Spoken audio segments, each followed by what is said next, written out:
उपराष्ट्रपति पद के लिए दोनों ही दक्षिण भारत से आने वाले उम्मीदवारों ने ये बताया है कि दोनों ही यानी सत्ता पक्ष और विपक्ष के लिए दक्षिण भारत अब कितना इम्पॉर्टेंट है।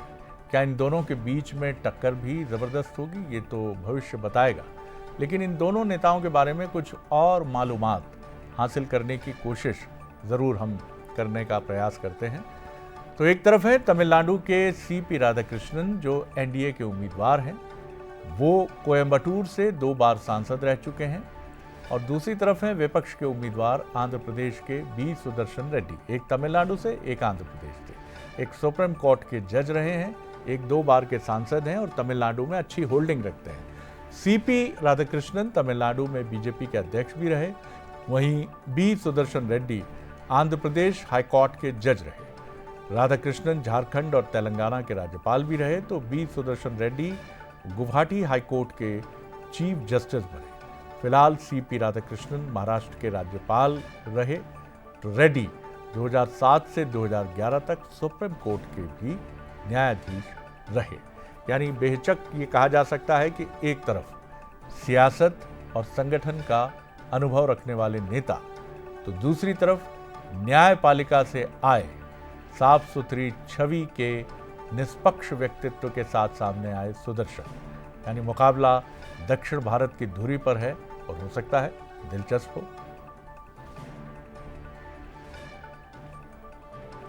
उपराष्ट्रपति चुनाव को लेकर सियासी हलचल के बीच प्रधानमंत्री नरेंद्र मोदी ने एनडीए उम्मीदवार सीपी राधाकृष्णन का ऑफिशियल इंट्रोडक्शन कराया और उन्हें सम्मानित भी किया।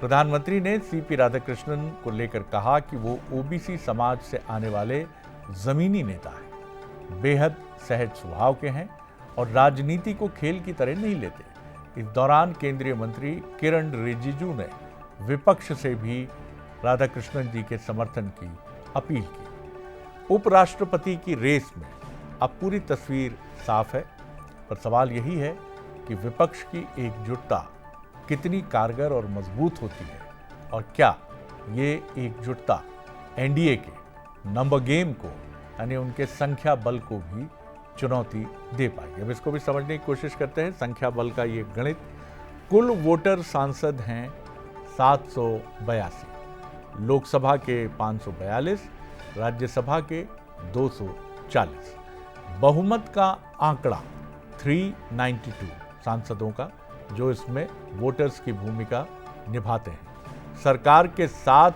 427 सांसद, कंफर्टेबल दिखता है मामला।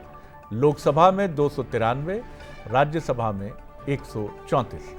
विपक्ष के साथ हैं 355 सांसद, लोकसभा 249, राज्यसभा 106। जिन सांसदों का कोई मत नहीं, ऐसे 133 हैं। क्या ये निर्णायक साबित हो सकते हैं, ये भी देखना दिलचस्प होगा। यानी ओवरऑल ये कहा जा सकता है कि इस बार दक्षिण भारत ही मैदान है, दक्षिण भारत की ही जीत होगी और दक्षिण भारत की ही हार होगी।